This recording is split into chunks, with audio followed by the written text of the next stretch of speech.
श्रीवराहस्तोत्रम्। चिदानन्दघनं शुद्धं विश्वमङ्गलकारकं मोक्षहेतुं हितं विष्णुं वन्दे वाराहरूपिणम्। नेति नेति श्रुतिर्ब्रूते यस्य रूपं विनिर्णयन् परब्रह्महितं विष्णुं वन्दे वाराहरूपिणम्।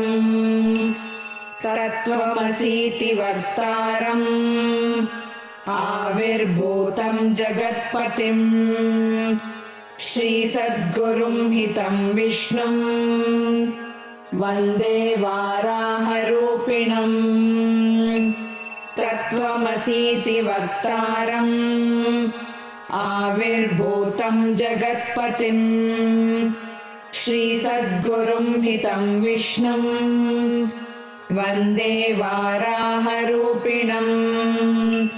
रसातलगतां भूमिं गजः कमलिनीमिव उद्धतारहितं विष्णुं वन्दे वाराहरूपिणम्।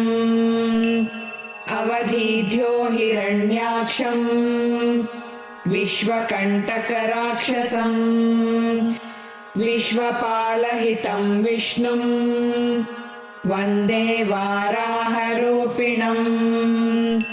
धर्मोद्धारावतारोऽयं सज्जनावनहेतुकम्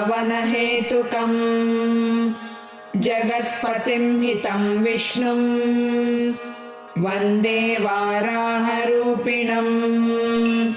अत्यन्तकरुणासान्द्रं जगदुद्धारकं परं भवतारं हितं विष्णुं वन्दे वाराहरूपिणम्।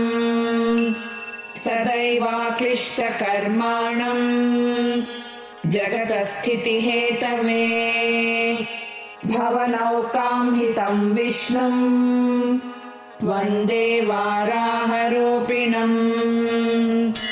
इति श्रीवराहस्तोत्रं सम्पूर्णम्।